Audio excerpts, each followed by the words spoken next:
Of course, we got to call you out here with the camera. So are you going to go in there? You're going to ask them if they want me to leave? 100% I'm going to ask if they care that you're out here. So you're going to go solicit a trespass, Yeah. 100%. Yeah, Okay. I'm going to need your ID so I can trespass. Oh, you're going to need my ID? Yes, I am. So what happens if I go walk back over there? I'm still going to trespass you, so I need your ID. Am I being detained? At this point, yeah. Am I allowed to leave the property? No. So you're not going to give me ample time to leave. Now what I'm going to do is go step back onto the public property, right? And I'm going to come over there and I'm going to get your ID. Now that I'm off the property, now I need to give you my ID. Yes. If I identify as good citizen. I still need your ID. You're still going to be trespassed. We can go with a verbal That's what I'm trespass. putting in there. No. Yeah, no?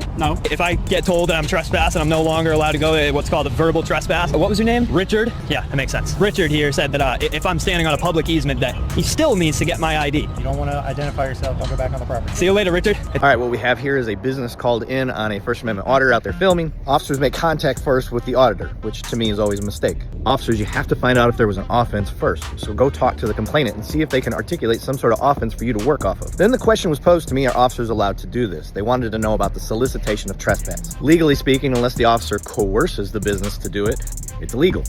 But morally and ethically, I think it's wrong. Officers, we got enough stuff going on that we don't need to go drum up more work for ourselves when we don't have the elements there. This person's under no obligation to give you their ID. They're not required to ID, and you have no legal action here. So going and soliciting a trespass from a business because your ego's hurt doesn't fly with me.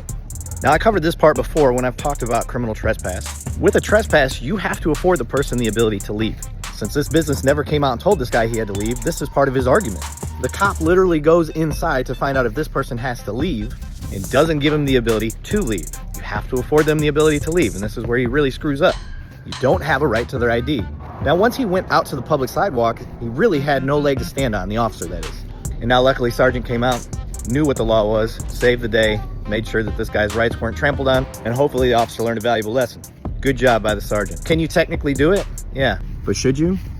No. Officers, we need to do better. You're watching DTV, The Donut.